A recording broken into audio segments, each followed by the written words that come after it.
నమస్తే అన్న ఒకసారి క్షమాపణ చెప్పాను ఇష్యూ క్లోజ్ అన్నారు ఎవరు నాగేశ్వరరావు గారు అవును అని ఆ తర్వాత జనసేన పార్టీకి సంబంధించి కూడా ఈ ఇష్యూను లేవనెత్తాము అని అంటున్నాం. మళ్ళీ ఏం జరిగింది అంటే ఇక్కడ లేవనెత్తి మళ్ళీ గొడవలు పెట్టడానికి రౌండ్ టేబుల్ సమావేశం ఇవన్నిటి మేము ఖండిస్తున్నాం. ఎందుకంటే ఒక అంశం ఆయననే సృష్టించి ఆయననే విత్డ్రా చేసుకొని మళ్ళీ ఆయననే మాట్లాడడం అనేది భావ్యంగా అన్న నిన్న ఒక డెప్యూటీ సీఎంగా ఒక హోదాలో ఉన్నారు పవన్ కళ్యాణ్ గారు. సో అలాంటి సందర్భంలో ఆయన వ్యక్తిగత అంశాలు మాట్లాడటం అంటే ఆయన గురించి గతంలో కూడా అనేక మంది మాట్లాడినారు. అందుకే ఈరోజు మేము ప్రెస్ మీట్ పెట్టడం జరిగింది.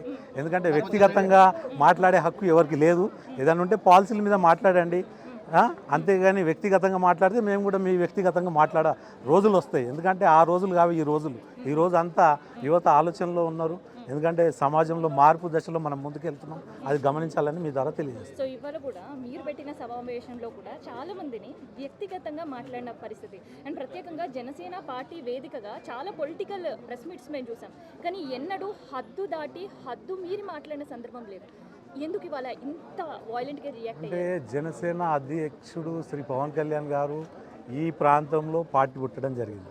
చాలామందికి భయం ఏంటంటే మన మోడీ గారు వచ్చి కలిసిపోయిన తర్వాత ఇక్కడ కూడా రాజకీయాలు మారుతున్నాయని ఒక సంకేతం వేరే పార్టీలకు ఉంది. వాళ్ళు నడిపిస్తున్న కథ అని మాకు అర్థమైంది. సో నాగేశ్వరరావు గారి అరెస్ట్ విషయంలో పవన్ కళ్యాణ్ గారే మాట్లాడారు. ఆయన ఏపీ పోలీసులు అంటే ఇక్కడ ఒక విషయం చెప్తానమ్మా, ఒక విషయం చెప్తాను నేను.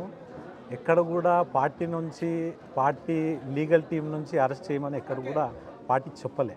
ఆయన అంటే ఇష్టపడేటోళ్ళు కొన్ని కోట్ల మంది ఉంటారు. దానిలో వాళ్ళు కొంత ఇబ్బంది పడి వాళ్ళు ఏదైనా కంప్లైంట్ ఇవ్వచ్చు. దానికి జనసేన అధినేత పవన్ కళ్యాణ్ గారు కూడా స్పష్టంగా చెప్పడం జరిగింది. నేను ఎక్కడ కూడా అరెస్ట్ చేయమని చెప్పలే, అది మీరు గమనించాలని కూడా చెప్పడం జరిగింది. అయినా దాన్ని రాజాంతం చేస్తూ పెద్ద ఎత్తున రౌండ్ టేబుల్ మీటింగ్లు పెట్టి మేము రానీయం, ఆయన ఆపే శక్తి ఉందా అమ్మ ఎవరికన్నా? కదిలితే లక్షల మంది రోడ్డు మీదకి వచ్చేస్తారు. అంటే ఆయన హృదయాలు దోచుకుండు. చాలామందికి నిజాయితీ పరులకు చాలా పూర్ పీపుల్కి సాయం చేసిన వ్యక్తి, కొన్ని లక్షల మందికి సాయం చేసిన అటువంటి వ్యక్తిని అడ్డుకునే శక్తి ఎవరికి లేదు, అడ్డుకోలేరు. రీసెంట్గా ఒక సమావేశం కూడా కార్యకర్తలతో ఒక సదస్సు నిర్వహించారు పవన్ కళ్యాణ్ గారు. సో కాపు సామాజిక వర్గం కాదు, నేను అందరికీ ఒక డిప్యూటీ సీఎం అని చెప్పేసి అంటే నేను ఏమంటా అంటే అన్ని వర్గాలకు ఆయన ప్రోత్సహిస్తాడు. చూసుకోండి, తెలంగాణ బీసీ బిడ్డని ఆయన ఒక ఇన్ఛార్జ్గా బాధ్యతలు చేయడం వేరే పార్టీలు ఇస్తాయా? అంతే, ఇంకా దానికంటే మనం వెళ్ళొద్దు. మేము ఎస్సీ ఎస్టీలకు అవకాశం ఇచ్చినాం ఇక్కడ తెలంగాణ ప్రాంతంలో చాలామంది ఎమ్మెల్యేలుగా పోటీ చేయడానికి. అటువంటి వాళ్ళు ఒప్పుకోరు. ఎందుకంటే ఒక బలమైన వ్యక్తులు ఈరోజు రాజ్యాధికారంలో ఉన్నవాళ్ళు, ఒక నిజాయితీ పరుడు వస్తే ఇవన్నీ ఇబ్బందులు తట్టుకోవాలి. సో మేము ఆయనకు బలంగా నిలబడాలని మా హక్కు, కాబట్టి మేము నిలబడాలి. ఆఖరి చివరి మటుగా నిన్న రౌండ్ టేబుల్ సమావేశం నిర్వహించిన జర్నలిస్టులకు కావచ్చు, ప్రొఫెసర్ నాగేశ్వరరావు గారికి కావచ్చు, ఏం చెప్పాలనుకుంటున్నారు? ప్రొఫెసర్ నాగేశ్వరరావు గారు ఏది ఉన్నా కానీ చూసి మాట్లాడండి. మీరు ఎమ్మెల్సీగా కూడా గెలవడం జరిగింది. ఈ ప్రాంతం మీద మీకు చాలా పట్టుంది.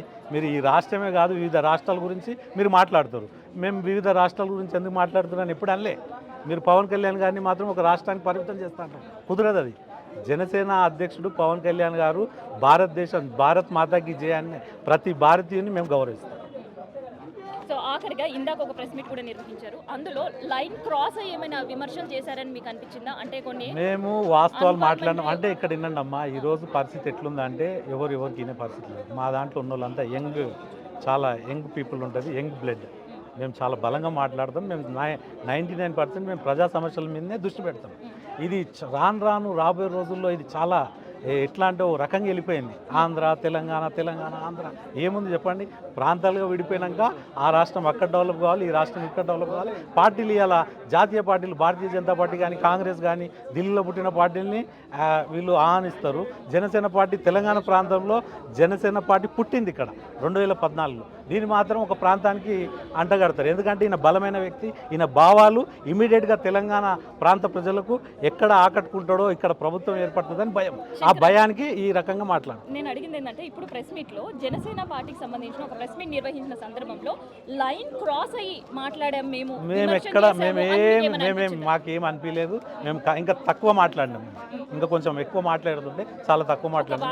ఇంకొకసారి జనసేన పార్టీ అధినేత పైన కావచ్చు, జనసేన పైన ఎవరిపైన మాట్లాడొద్దు. ఎవరైనా సరే మేము ఏదన్నా పాలసీల మీద మీరు మాట్లాడండి, మమ్మల్ని నిలదీయండి. అంతేగాని వ్యక్తిగతంగా మాట్లాడితే మాత్రం ఈరోజు ఓన్లీ ప్రెస్ మీటే పెట్టినాం.